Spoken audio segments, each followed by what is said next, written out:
மிக எளிதாக்கப்பட்டுள்ளது. ஆயுதங்களை கொண்டு வேட்டையாடி வாழ்ந்த மனிதன் தொழில்நுட்ப வளர்ச்சியில் எவ்வளவு வேறுபட்டு நிற்கின்றான். இன்று விண்வெளி வரை சென்று வருகின்றான்.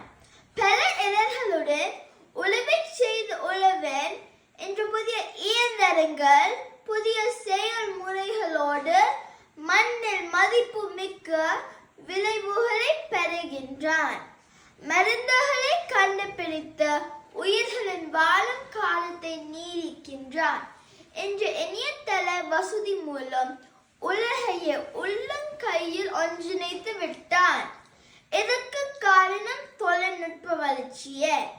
இவ்வாறாக மனித வாழ்வின் ஒவ்வொரு துறைகளிலும் தொழில்நுட்பம் அவசியமான பங்காற்றி வருகிறது என கூறி என் பேச்சை முடிக்கின்றேன். நன்றி, வணக்கம்.